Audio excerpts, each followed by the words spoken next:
Bonjour, bienvenue dans cette première vidéo de la série Patrice Cordet qui veut vous aider à lire et à approfondir la lettre du pape François sur Saint Joseph le 8 décembre 2020. J'espère que vous avez lu l'introduction de cette lettre puisque c'est elle que je voudrais commenter avec vous, lu ou écouté en audio. Si vous ne l'avez pas fait, il est encore temps de le faire et on se retrouve dans quelques minutes.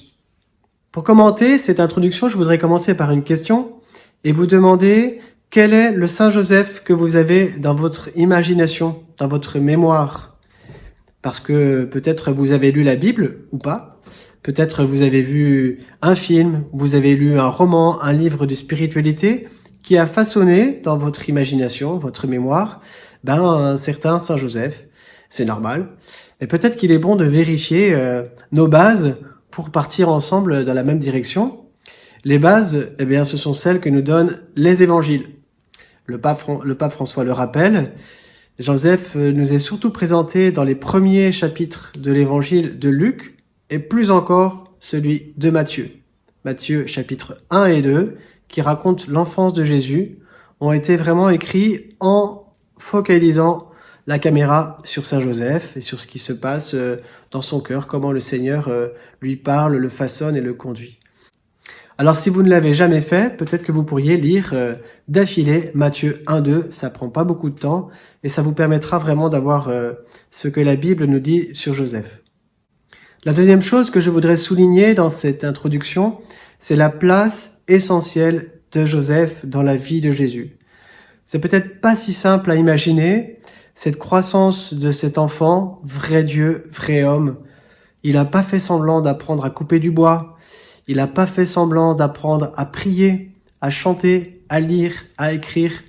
Voilà, il a été un homme qui a grandi comme tous les hommes et qui s'est appuyé sur sa mère, sur son père, qui ont été tous les deux choisis par Dieu. Cette mission exceptionnelle de père adoptif du Fils de Dieu, Joseph l'a accomplie dans un grand anonymat. Il est passé inaperçu, c'est ce que souligne le pape François. Peut-être qu'on a regardé Joseph de travers quand il a pris sa femme et cet enfant avant qu'ils aient habité ensemble. On a pu dire, tiens, Joseph, il a couché avec Marie, il n'a pas bien fait comme il fallait. Et Joseph a gardé le secret de cette conception. Joseph, quand il a frappé aux portes de Bethléem pour trouver un logement dans la nuit de Noël, il n'a pas dit « VIP, laissez passer, je suis le père d'un enfant exceptionnel ». Il a cherché une place humblement et sans doute qu'il a stressé, qu'il a souffert et qu'il s'est demandé comment il serait à la hauteur toute sa vie d'une telle mission. Voilà, il l'a accompli humblement, mais fidèlement et généreusement. Peut-être que Joseph aurait aimé avoir une autre place, que c'était pas facile tous les jours d'être l'époux de l'Immaculée Conception et le père du Fils de Dieu. Il s'est senti peut-être tellement petit, tellement impuissant, tellement indigne que il aurait peut-être aimé être ailleurs, faire autre chose, qui sait. Je dis ça en caricaturant un peu pour cette tentation que nous pouvons avoir dans nos vies d'imaginer notre vie ailleurs, différente, en se disant moi ma vie elle est toute petite, elle est toute simple, elle n'est pas exceptionnelle.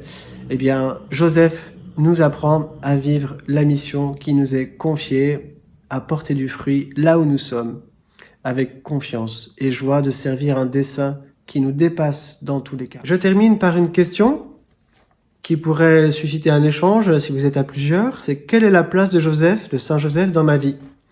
Voilà, il y a parmi nous des personnes qui le prient beaucoup, qui lui confient des soucis pratiques, matériels, qui ont une affection spéciale pour lui. Peut-être que nous, Joseph, ça ne nous parle pas du tout. Il n'y a pas à se comparer. Il y a juste à pouvoir témoigner éventuellement des merveilles que la communion des saints suscite entre nous. Et puis, si cette question vous inspire pas, vous pourrez reprendre, bien sûr, les mots du pape pour souligner ce qui vous a le plus nourri, interpellé. Bonne route avec Joseph. À bientôt.